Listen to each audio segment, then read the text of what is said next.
Direct. Direct, pif, paf, pouf, bing. Ah, y a pas d'échauffement, t'es direct en live, hein. Hello, hello, tout le monde. Bonjour à toutes et tous. J'ajoute les personnes les unes après les autres. On a une transition un peu dans le mouvement, hein. Ça s'enchaîne. J'espère qu'on va récupérer Niaye qui est notre animateur pour cette table ronde. C'est pas moi qui l'ai viré. On va récupérer. C'est gratuit. Non, c'est pas toi qui l'as viré. Il se déconnecte tout seul régulièrement, mais tu t'es connecté, donc il n'a pas pu se reconnecter. Non, c'est pas toi qui l'as viré. Il y a un écho quelque part.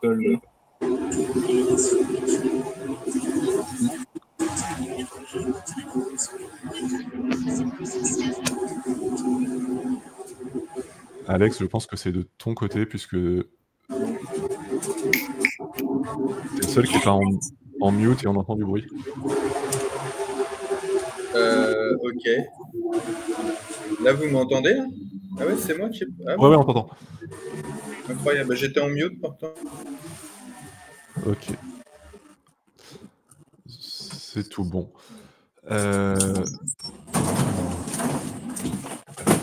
On va récupérer rapidement Niaye. Donc, merci beaucoup à tous les 6 d'être avec nous. Il nous manque quelqu'un ou pas?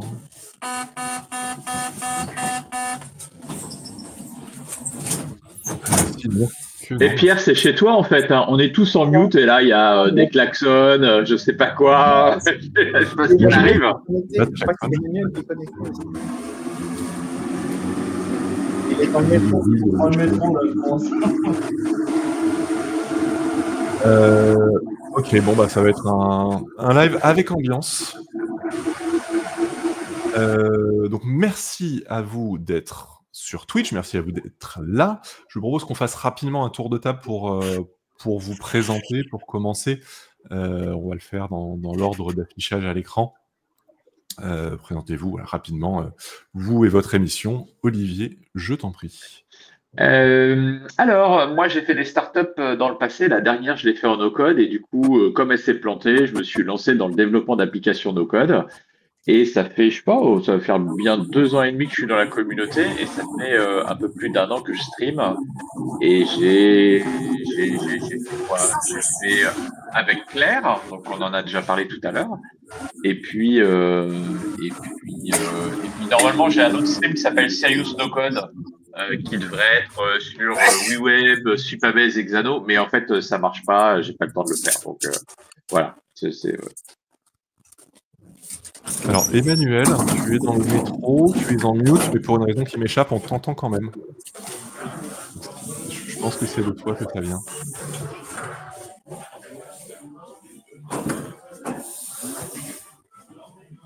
Martial, je t'en prie. Oui, donc bonjour à tous. Donc je suis indépendant en no-code avec l'objectif de faciliter les opérations internes des TPE, PME. Et puis j'ai une appétence orientation vers les outils français. Et d'ailleurs, c'est le sujet du live que je co-anime avec Jérôme et avec Marco, qui est It's Time, une émission mensuelle sur le Time Tonic et son environnement, son écosystème, son fonctionnement, etc. Voilà. Merci. FX. Yes, moi FX, donc dans la communauté depuis un peu plus d'1 an, 14 mois, quelque chose comme ça. Et je suis freelance à mon compte et j'utilise principalement WeWeb et Xano comme outil no-code. Et je stream pas d'émissions ponctuelles, mais plutôt avec Xavier des lives sauvages qui apparaissent comme ça de temps en temps, surtout le jeudi soir. Et avec Claire aussi, on a animé une table ronde pour la Guilde Pro aussi, dernièrement. Des lives sauvages qui sont souvent annoncés 2 minutes avant. Comme quoi, c'est possible aussi. Alex? Oui, bonjour. Moi, je suis Alex, donc je maintiens Silex, un outil de web design open source et libre en fait. Dans le cadre d'un studio d'éco-conception web, on utilise Silex, ça me permet d'y passer plus d'un tiers de mon temps. Et comme on essaye de faire rentrer d'autres boîtes dans Silex, dans le développement de Silex ou dans l'utilisation, eh ben, on a décidé avec mon pote d'enfance Brice de se lancer dans une émission. Et c'est génial. Enfin, c'est vraiment sympa. Super. Guylaine. Bonjour à toutes et tous. Juste petit private joke, c'est parce que Julien Mottet avait fait un live avec toi, Pierre, hein, si je dis pas de bêtises, où il avait dit que pour aujourd'hui, il fallait mettre le bonnet de Noël. C'est vrai, j'ai totalement oublié. Mais Voilà. Martial et toi avez joué le jeu. Merci à tous les deux. Donc pour celles et ceux qui ne me connaissent pas, moi je suis Guylaine Robin, je suis consultante et formatrice en digital, no code, digitalisation aussi des formations en ligne, parce que je travaille beaucoup avec les organismes de formation. En parallèle, je suis coach et formatrice aussi pour des artistes indépendants, parce que je fais aussi de la musique et je les aide sur tout ce qui est promotion et marketing. Et je fais des lives donc sur la chaîne Twitch No Code depuis 1 an bientôt, parce que je démarre en janvier, avec le titre des astuces no code et productivité d'une moldue. Le but, c'était de partager mes astuces, montrer aussi que le no-code pouvait être à la portée de tout le monde, même si on n'est pas forcément, ou on ne se sent pas technique, en essayant d'avoir une approche pédagogique et accessible et bienveillante, on va dire, mais bon, comme toute la communauté no-code, et en prenant des petits cas pratiques et intermédiaires, en fait, vraiment pour les gens qui débutent un peu dans ce domaine et qui ont du mal avec tout ce qui est technique, le vocabulaire et toutes ces choses-là. Merci. Et Jérôme, enfin? Alors, moi, Jérôme Blin, société Lomea. Je développe des applications métiers dans le B2B principalement. Et j'anime avec Martial et puis Marco It's Time, comme on en parlait Marco. C'est un peu les lives de Julien, parce qu'avant, je faisais du Airtable avec Pierre, avec tout le monde, qui m'ont fait donner goût au live. Et je m'y suis mis avec Marco et puis Martial parce que c'était pour partager, pour essayer. Puis en fait, on s'y tient depuis 1 an, donc c'est cool. Ouais, une émission avec une belle longévité. Et c'est vrai que ça peut être un créneau intéressant si vous faites d'un outil qui n'a pas encore ou qui n'a plus d'émission sur Twitch. Ça peut être une bonne occasion de se lancer sur... il y a des gros outils qui n'ont pas d'émission. Webflow, par exemple, Bubble n'a pas non plus d'émission régulière. Donc, et puis sur d'autres plus petits outils, on n'a plus de live IA depuis 1 an et demi. Enfin, il y a les créneaux à prendre. Emmanuel, je t'en prie. Tu nous fais un reportage en immersion C'est ça. sur le terrain. Est-ce que vous m'entendez ou pas? Ça va? Impeccable. Ah, trop cool, ok. Je suis désolé du timing un peu chaud.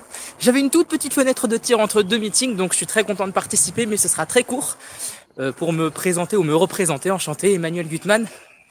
Je développe des applis, des automatisations, principalement ça en no-code, pour des projets à impact positif. Ça, c'est vraiment ce que j'aime faire.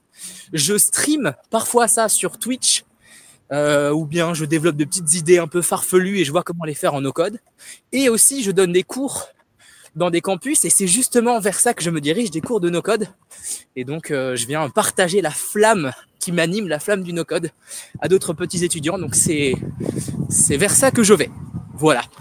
On dirait que tu animes un stream, j'irai no-coder chez vous. Ah, c'est ça. Avec la caméra embarquée. En reportage.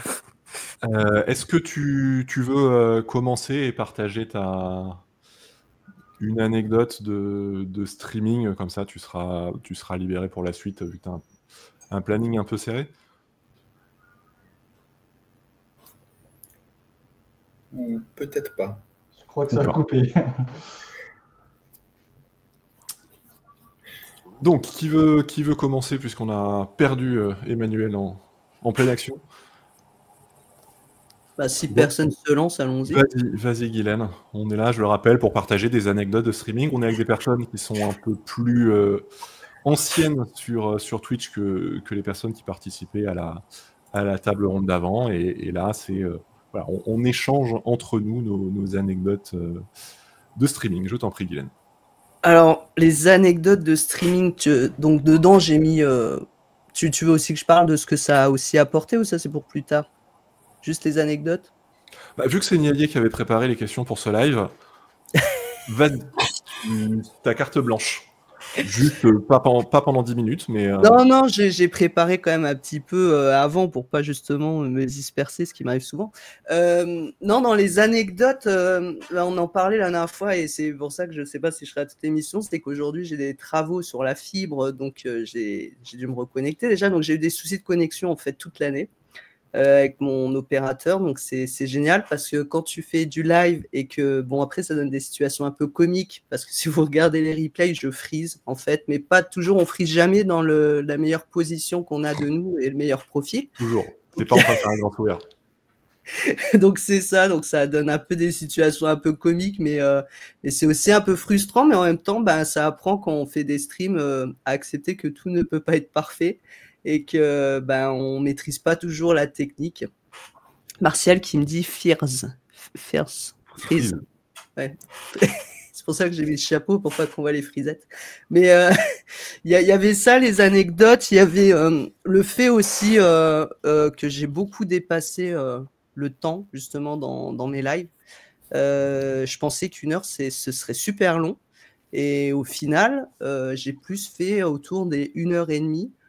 Parce que les gens, quand ils participent dans le live, ils posent des questions et tout, en fait, on dépasse vite, on prévoit un peu avant des choses en se disant j'aurais jamais assez à montrer, à dire et l'heure, ça va être dur à la combler. Et en fait, en général, ça dépasse plus. Donc, heureusement qu'il n'y a jamais de live derrière. Des fois, bon, j'ai fait des lives en plusieurs parties aussi, donc ça, c'est dans les anecdotes aussi des choses qu'on ne prévoit pas à l'avance et qu'il faut peut-être prévoir.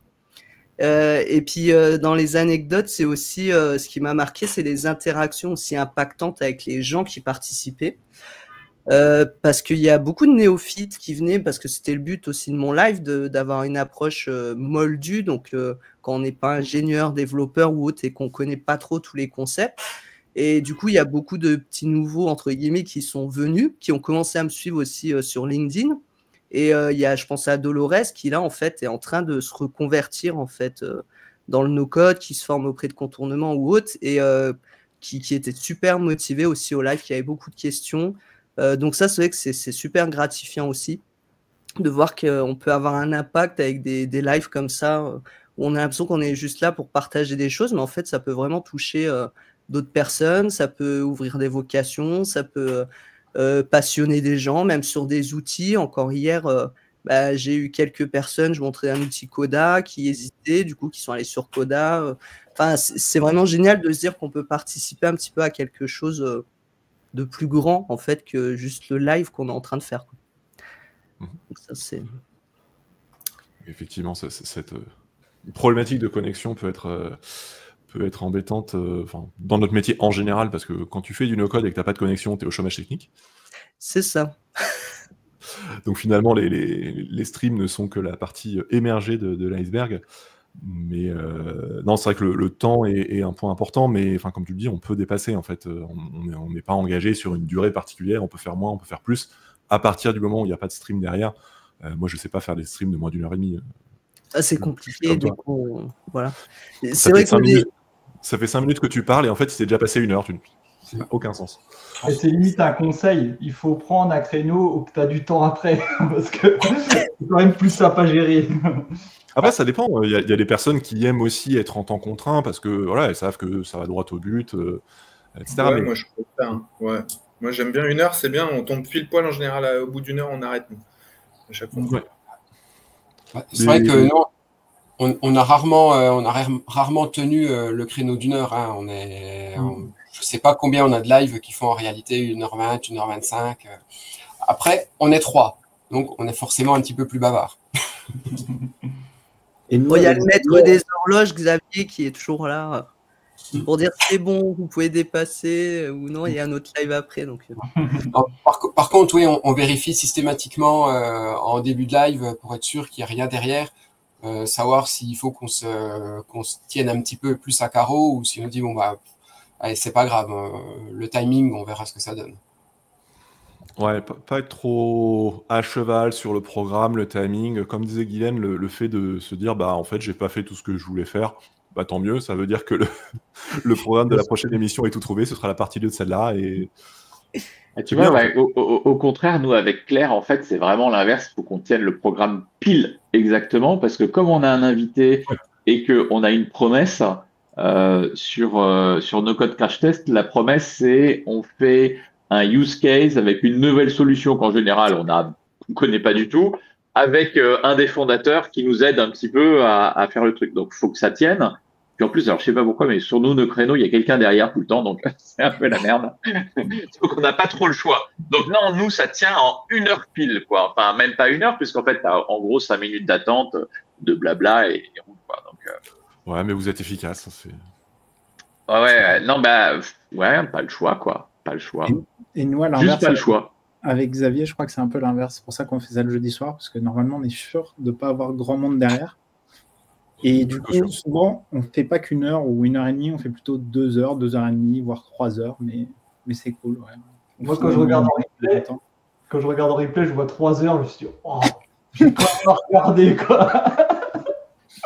Mais voilà, on creuse des sujets, du coup. C'est intéressant. Il y en a qui regardent les streams en mode tiens, j'ai quelqu'un à côté de moi qui raconte sa vie et je bosse en même temps. Moi, je n'arrive pas à être concentré et écouter une émission en même temps. Je les regarde plus le soir, vers 10, 11 heures le soir, avant d'aller au lit, je regarde un stream d'1 heure, 2 heures. Mais ouais, moi, c'est quand je bosse en même temps, je bosse à vitesse réduite, quoi. C'est vrai que c'est compliqué d'à la fois suivre ce qui se passe, être dans le chat et puis en même temps être vraiment efficace.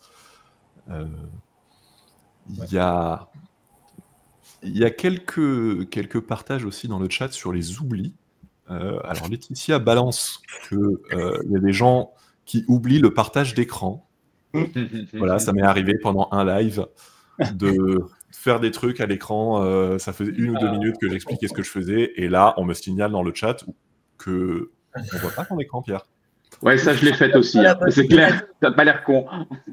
Donc, petit conseil, si vous comptez montrer votre écran régulièrement, laissez-le toujours affiché. Plutôt que de partager l'écran plutôt que les fenêtres, comme ça, si tu partages pas la bonne fenêtre aussi. Ça... C'est un des avantages d'être à plusieurs dans l'animation, c'est qu'il y a un des autres co-animateurs qui souvent s'en rend compte avant le... Oui, là, il y a quelqu'un qui te dit tout de suite. C'est vrai que c'est pratique. Et Claire, dans le chat, nous dit que des fois, il y a des gens qui oublient de lancer le live aussi. Ouais, je crois que ça nous est arrivé une fois. Voilà. Ça nous est arrivé la semaine dernière. Dans la table ronde d'avant, Sacha nous partageait l'angoisse quand on stream dans son coin de streamer tout seul devant personne. Bon, quand on oublie de lancer le live, on va pas se mentir, c'est un risque. Il y a moins de pression, c'est personne. Jérôme et Martial qui animaient une émission ensemble, est-ce que vous avez des anecdotes en particulier à nous partager? Moi, je me dis, c'était comme on parlait tout à l'heure de l'organisation, on s'est rendu compte petit à petit d'inviter des gens pour parler d'un sujet, ça nous a gagné du temps de préparation. Parce qu'au début, on préparait bien nickel, parce que, on va dire, on n'était pas... comme tout le monde, au début, on a un peu peur, donc on prépare tout nickel et tout ça, on essaye d'être carré. Et on se dit, comme ça, au moins, il y aura moins de surprises. Puis au fur et à mesure du temps, on prépare un peu moins. Et au fur et à mesure du temps, on se dit, d'inviter des fois sur des thématiques spécifiques, c'est super intéressant. Et en plus, on travaille un peu moins. C'est vrai que animer à plusieurs ou avoir des invités, ça peut être un avantage. Il suffit d'avoir un sujet et 2 autres personnes et tu sais que tu fais 1 heure d'émission sans souci, quoi. C'est ça. C'est vrai qu'il y a besoin d'une préparation, mais c'est moins de boulot que de préparer un use case, d'avoir les bonnes explications, les bonnes choses à montrer. Voilà, ça prend un petit peu moins de temps, puis c'est une charge qui est peut-être un peu moins pesante aussi. D'ailleurs, Guylaine, toi qui animes toute seule et toujours sur un sujet bien précis que tu as préparé, etc., ça te prend beaucoup de temps de préparation? Alors, c'est comme disait Jérôme, au début, on prépare tout super carré, donc je mettais plus de temps. Après, on apprend à préparer plus vite aussi les sujets et on a une routine un peu plus pratique, mais selon les lives, en fait, je vais choisir selon le temps que j'ai de préparation, le sujet aussi. Si je sais que j'ai un peu de temps avant pour bien le préparer, parce que ça peut prendre bien 2 heures à préparer le cas pour que ce soit, parce que souvent c'est sur des sujets sur lesquels je travaille, mais comme je le présente en live, je veux le développer un peu plus, donc je retravaille un peu dessus, donc des fois ça peut même prendre 3 heures pour retester tout, que ça fonctionne bien, pour que pendant le live je dépasse pas trop. Et puis quand je sais que j'ai moins de temps de préparation, ben, je vais présenter un sujet qui est déjà un peu préparé ou que ça va me prendre une demi-heure à préparer, quoi. Bah, tu vois, moi, tout à l'heure, vous parliez de 4 heures de préparation d'un live. Moi, je me disais, avec Claire, on n'a jamais fait ça de notre vie. Hein. Donc, il y a d'autres voies possibles. Hein. En fait, avec Claire, on a un modèle qui est prédéfini et c'est pareil. Comme Martial, on a un invité. J'ai le brief à envoyer à l'invité qui lui explique tout le déroulé et les questions qu'on va lui poser. Et puis, au mieux, on crée nos comptes sur les trucs. Je sais pas pourquoi elle dit Sissi, Olivier. Sissi, tu passes 4 heures à préparer. Elle est en train de dire que c'est elle qui fait tout le boulot. Alors, Olivier, non, c'est c'est pas le direct, lui. Claire, dis la vérité. Rassurez. Alors, la dernière fois, en fait, on n'a pas mis 4 heures pour les avoir, on a mis 4 mois. Ouais. Mais Il faut dire que votre dernière émission était avec Raphaël, donc CEO de WeWeb, et Prakash, CEO de Xano. ouais, là, c'était un peu, fallait les synchroniser. On voulait les avoir ensemble et ouais, c'était pas très très simple. N'empêche, c'était classe d'avoir ces personnes-là. C'est quand même. Ouais, c'était cool. C'est haut de gamme. Quoi. Ouais. Donc, on va attendre un tout petit peu que. Donc, C'est vraiment. Et sinon, d'une manière générale. ouais. Tiens, on a encore un. Vas-y.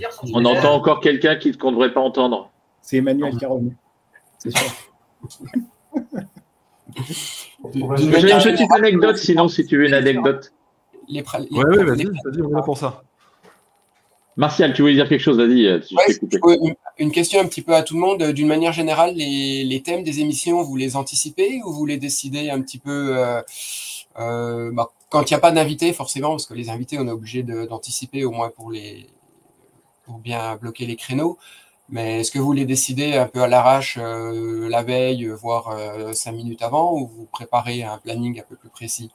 Nous, c'est souvent la dernière semaine qu'on se dit tiens, vite, si on parlait de ça, et puis comme on est 3, il faut qu'on se synchronise un minimum. Voilà. Moi, je prépare quand même un petit peu à l'avance quand j'ai des idées de live qui peuvent après changer au fil du temps parce que je teste des nouvelles choses et je dis ah tiens, je vais plutôt parler de ça.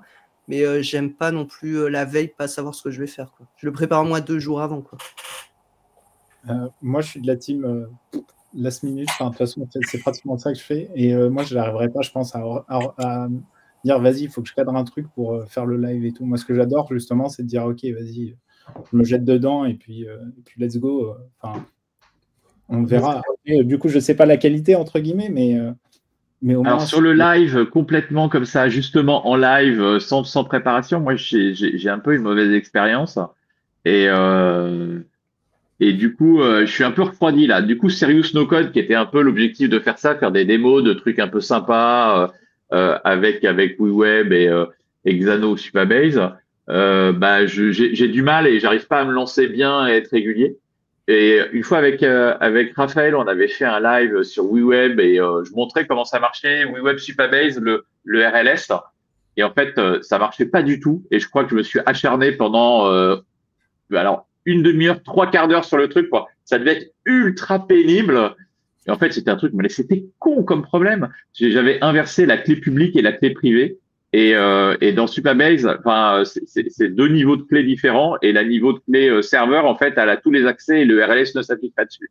Et là, c'était, putain, à la fin, tu dis, mais putain, non, c'est pas possible, quoi. Bon, bref, voilà. Donc, du coup, j'ai un peu de mal à faire comme toi, FX, vraiment du live ou aller go parce que j'ai un traumatisme là-dessus, vraiment un peu pénible, quoi. Mais je pense que c'est bien d'avoir aussi des gens qui font du spontané, des gens avec de la préparation, des gens débutants, des gens experts. Enfin, c'est ça qui fait que la communauté est vraiment bien, c'est parce que chacun s'y retrouve un peu dans certains lives, dans certaines façons de faire, dans certains outils. C'est ça qui fait qu'en plus, il y a de plus en plus d'émissions, c'est ça qui est top. Et même moi, des fois, je tombe un peu de manière au hasard dessus et je me dis, ah ouais, ça c'est top quand même, comment elle le présente ou comment elle le fait. Et c'est vrai que ça, on apprend un peu de tout le monde, quoi. C'est ça qui est bien. Ouais, puis même quand tu galères comme ça pendant 2 heures sur une clé privée, une clé publique, du coup, tu vas chercher un peu partout probablement. Donc, tu montes des recoins aussi du logiciel que tu n'aurais peut-être pas montré sinon. Ça peut être... Bon, maintenant, je ne ferai plus pareil. Hein. Je passerai sur un autre sujet parce qu'à un moment, show must go on. Enfin, je pense que c'est un peu ça le stream, en fait, c'est show must go on, quoi. Hein. Moi, j'avais jamais streamé avant No Code France, mais j'ai fait beaucoup de webconf, en fait. Ouais. Donc là, t'as pas le stream, t'as moins de questions. Enfin, c'est moins interactif et puis c'est un peu moins live, c'est un peu plus préparé, en fait. Genre, t'as un PowerPoint, quoi.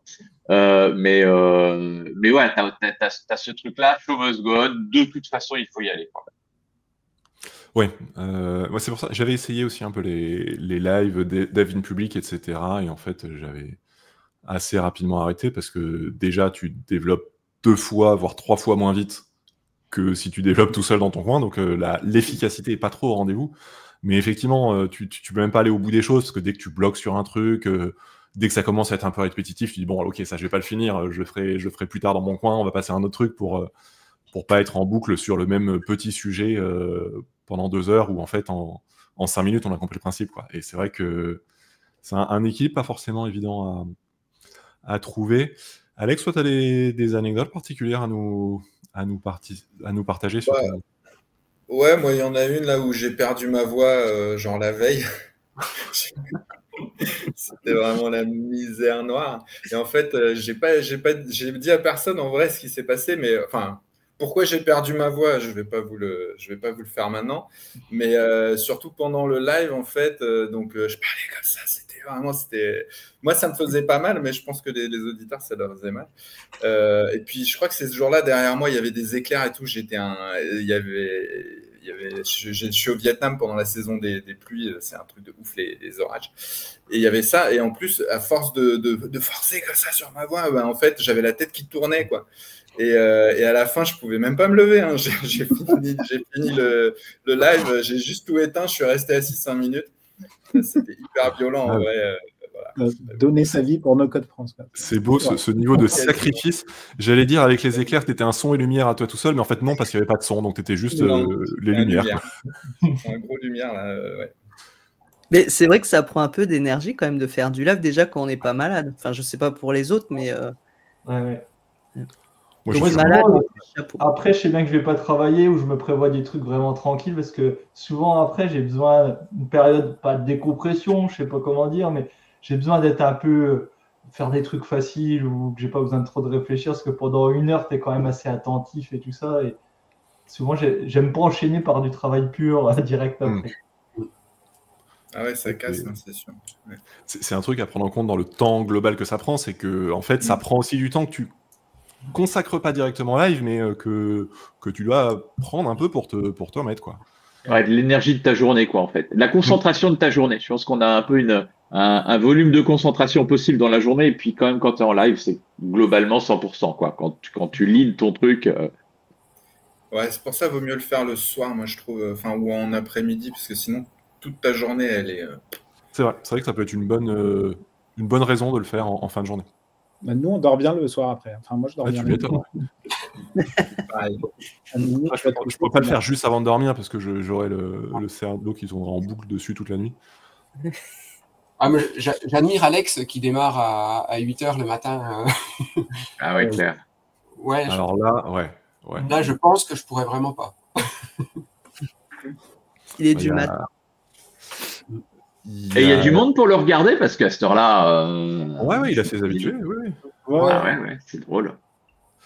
Mais il y a Rachid et David aussi qui commencent leur samedi matin avec un petit stream Time Tonic, quoi. Okay. SmartSuite, SmartSuite. Pardon. Le monde appartient à ceux qui se lèvent tôt. J'ai renoncé à la conquête du monde il y a bien longtemps. FX, tu finis, toi, par tes anecdotes? Moi, mes anecdotes... Mais il y a Olivier qui n'a pas donné la sienne aussi. Du coup. Si, j'ai dit, moi, ma clé privée pendant 3 quarts d'heure. Ouais, c'est terrible. Non, moi, anecdote, c'est peut-être le premier live quand je suis arrivé, en fait. Donc j'ai regardé pas mal de vidéos de Xavier qui avait fait sur les bases de données. Donc moi, je venais de me reconvertir, donc c'était l'année dernière. Hein. Et puis j'envoie un message à Xavier et je dis ouais, j'ai telle question sur la base de données, là, qu'est-ce que tu en penses et tout. Il me dit t'es dispo ce soir? Donc c'était un jeudi. Je dis ouais, pourquoi? Il me dit bah ça te dit, on se fait un live? Je fais ouais, ok, allez, let's go. Et c'est comme ça que j'ai commencé. Donc ouais, c'était en 3 minutes, c'était réglé quoi.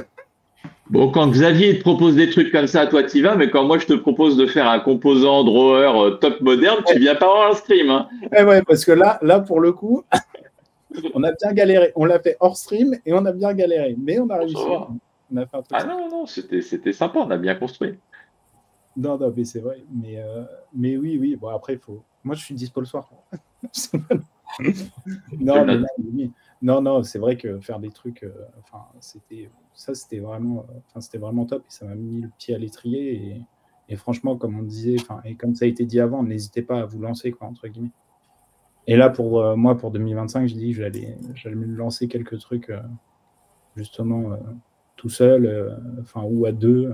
J'en discutais avec d'autres là, avec Julien aussi de Microfacto, donc voilà, donc se lancer, mais toujours, moi, ça sera toujours souvent dans la découverte. Donc ça sera sûrement pas super bien cadré. Bon, moi, je suis partant pour participer à des trucs impromptus. Je me disais bien aussi. Je suis dispo à ce moment-là. Tu vois, Claire, elle s'est lancée un peu. Moi, ça me prend. C'est pareil quand j'ai écrit sur un truc sur LinkedIn, en fait, quand j'ai écrit un truc c'est pas réfléchi, c'est juste. Au moment donné, tu vois, je me suis dit, tiens, mais non, mais là, c'est n'importe quoi, machin. Et puis après, ça me passe. Donc, c'est pareil, là. J'ai fait un truc sur Lovable, là, avec de l'IA. J'aurais dû le liver, en fait, tu vois. Enfin, c'est des trucs, bon, bref. Ouais, on se dit, après, les découvertes, je trouve, en effet, à faire en live. Et du coup, après, en fait, ce qu'on pense pas, c'est tout ce qu'on fait en live, finalement, c'est surtout, on le retrouve après en replay. Et c'est pour ça, essayer de les poster après, que ce soit sur les chaînes privées, mais aussi sur la chaîne No Code France, c'est top parce que, moi, personnellement, j'ai mangé un nombre de vidéos sur la chaîne No Code France impressionnante. Moi aussi, j'ai beaucoup appris. Et c'est vraiment top. Et c'est vrai que finalement, on s'en rend pas compte. On s'en rend pas compte quand on live, mais en fait, finalement, on crée énormément de ressources. Et c'est ça qui est top. Et comme tu disais, FX, par rapport au fait de faire du live impromptu, bon, moi déjà, je trouve qu'il faut quand même être bien calé et sûr, entre guillemets, de soi. Enfin, moi, je sais que je pourrais pas le faire.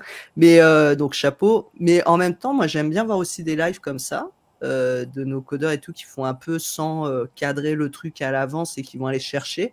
Parce que ça permet aussi de voir un petit peu la façon de raisonner. Et ça, c'est intéressant aussi à voir en fait dans le processus, comment chacun va raisonner, aller chercher. Tu vois, Olivier, quand tu cherchais pour tes clés le problème, ça permet aussi, moi je trouve, de voir les bugs et tout, ça permet de voir aussi comment on peut résoudre un bug, que tout n'est pas parfait. Et c'est important aussi, en fait. Surtout que 80% du métier, c'est ça. Le format qui permet d'être au plus proche de la réalité du métier. Ouais, du coup, c'est marrant de voir quelqu'un d'autre qui galère que toi-même. C'est vrai. C'est ça, et des fois, on a peur de faire soi-même. Je me rappelle Emmanuel, parce que je vois, il n'est pas connecté, mais ses premiers lives sur le Notion, sur No Code, il était en panique dès qu'il y a un truc qui ne marchait pas. Donc, tout le monde était très bienveillant avec lui en disant non, mais c'est pas grave, c'est normal, ça fait partie du jeu. Mais c'est vrai que quand nous, on est concerné, qu'on est devant un bug et qu'on est en live, en fait, tout de suite, ça peut faire paniquer, alors que quand on travaille dans son coin, on panique pas comme ça, quoi, en fait. C'est c'est toute la journée. Même avec des années d'expérience dans ce métier, le truc qui marche pas et tu sais pas pourquoi, ça fait partie du métier. C'est presque du quotidien. Non, mais et en plus, il faut savoir que la communauté est hyper bienveillante. Donc, je veux dire, moi, je suis du genre justement à me lâcher un peu prise en mode bon, si ça plante, etc. C'est pas la fin du monde. Je veux dire, on n'est pas à une presse pour une entreprise du 440 ou je ne sais quoi, ou voilà, on est entre nous, la cool, et voilà, et comme vous le dites, ça fait partie intégrante du job, quoi. Et dans ce cadre-là, il y a Joyce, c'est live avec UWeb. J'aime bien parce que justement, elle fait beaucoup ça. Tu vois. Elle ne trouve pas, elle demande de l'aide à Xavier ou machin ou truc. Elle demande à un dev en vitesse. Je trouve ça super intéressant parce que moi, j'ai essayé UWeb, c'est super technique. Tu vois, il y a des trucs que j'arrive pas. Et puis je je me dis, même quelqu'un qui arrive bien, en fait, il y a certaines limites, bah, tu as besoin de quelqu'un. Tu te rends compte que aussi, c'est ça la réalité, c'est que tu fais pas tout seul, quoi. Complètement. On a déjà beaucoup dépassé. Il est temps de Ouais. passer à la table ronde suivante. Merci beaucoup à tous les 6. Un grand merci également à Emmanuel qui est passé en coup de vent, c'est le cas de le dire. Un merci à Niaillé qui s'excuse. Il a eu des problèmes de connexion qui font qu'il n'a pas pu rester. Il a essayé, mais c'était un peu compliqué pour lui. Donc un grand merci à lui. Et on va tout de suite enchaîner avec la 3e et dernière table ronde qui va retracer un peu l'historique de No Code France, enfin de ce Twitch No Code France. Les invités, là, je vous encourage à vous déconnecter rapidement, que les suivants puissent se connecter. Et on passe tout de suite à la table ronde d'après.